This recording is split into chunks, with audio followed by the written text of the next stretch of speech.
এই নির্বাচনের পর অলমোস্ট 6 মাস অতিবাহিত হয়েছে। এই 6 মাস আপনাদের কি কারো কর্মসংস্থান হয়েছে? এখানে কি নতুন কেউ চাকরি পেয়েছেন? অনেকেই পেয়েছে। অবশ্য তারা চাঁদাবাজির চাকরি পেয়েছে। নতুন টেম্পু স্ট্যান্ডে তাদের নতুন 2টা ঘাট দখল করেছে, হয়তো ঘের দখল করেছে, অথবা টেম্পু স্ট্যান্ডে নতুন করে দায়িত্ব পেয়েছে, হাত বদল হয়েছে, তারা অবশ্য চাকরি পেয়েছে। কিন্তু আপনারা কি কোনো চাকরি পেয়েছেন? সরকার বলেছিল তারা 5 বছরে 1 কোটি লোকের কর্মসংস্থান করবে। 1 কোটি লোকের কর্মসংস্থান যদি করতে চায় তাহলে প্রত্যেক মাসে অন্তত 1.5 লাখ কর্মসংস্থান। এই 6 মাসে অন্তত 10 লাখ কর্মসংস্থান হওয়ার কথা ছিল। একটা কর্মসংস্থানও আমার বাংলাদেশের মানুষ পায় নাই।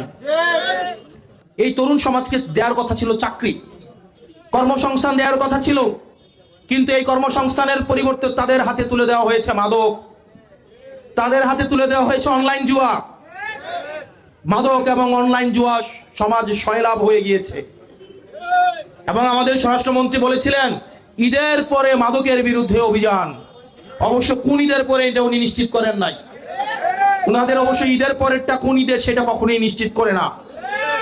ঈদের পরে রমজানের ঈদ গেল, কুরবানি ঈদ গেল, আবার রমজান ঈদ আসবে, আবার কুরবানি ঈদ আসবে, কিন্তু মাদকের বিরুদ্ধে অভিযান আমরা আর দেখতে পাবো না।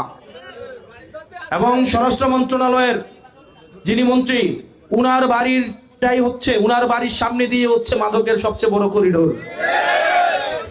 যা নিজের ঘরটাই ঠিক রাখতে পারছে না, সে আবার বাংলাদেশের দায়িত্ব নাকি নিবেন। প্রিয় মংলাবাসী, খুলনা থেকে আজকে যখন মংলাতে আসছিলাম, যে রাস্তাটা দেখেছি, অবশ্যই এটা অনেকের কাছে যদিও খারাপ রাস্তা, কিন্তু আমার এলাকার তুলনায় আমার এলাকার রাস্তা আরো বেশি খারাপ, ভয়াবহ রকমের খারাপ, খুবই খারাপ।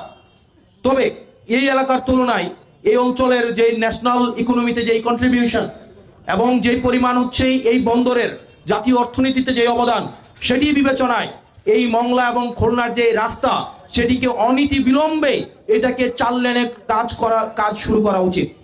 এবং এই বিষয়ে আমরা সংসদে, যেহেতু আমাদের ন্যাশনাল পলিসিতে, আমাদের পুরো ন্যাশনাল পলিসি নিয়ে আমি কাজ করি, সেই কাজ করার জায়গা থেকে আমি এই রাস্তাটাকে যেন 4 লেনে উন্নতি করা হয়, সেটার জন্য অবশ্যই আমি পলিসিগত জায়গা থেকে যথাযথ পদক্ষেপ নেব। একই সাথে আপনাদের এই যে ফেরি পারাপার যেটা আমরা হলাম, সেটার বায়োডাইভার্সিটি সংরক্ষণ, অন্যান্য বিষয় বিবেচনায় এটাকে যেন ঝুলন্ত ব্রিজ করা হয়, অথবা এটাকে যেন টানেলে কনভার্ট করা হয়। এখানে জীববৈচিত্র্যকে প্রাধান্য দিয়ে এটার যেন একটা গ্রহণযোগ্য একটা সমাধান করা হয়, সেটা নিয়েও আমি একটা পলিসির জায়গা থেকে আমার জায়গা থেকে পদক্ষেপ নিব। প্রিয় মংলাবাসী, আপনাদের এখানের কর্মসংস্থানের একটা গুরুত্বপূর্ণ জায়গা হচ্ছে ইপিজেড এবং বন্দর।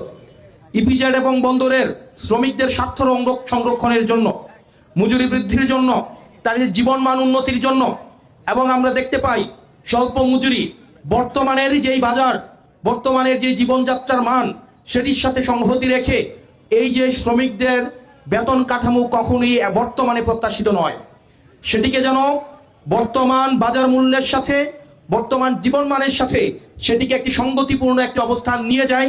কেবলমাত্র এই বন্দর, এই ইপিজেড নয়, সারা বাংলাদেশের শ্রমিকের জন্য জীবনমানের উন্নয়ন ঘটে, সেটি নিয়ে জাতীয় নাগরিক পার্টি অবশ্যই কাজ করে যাবে।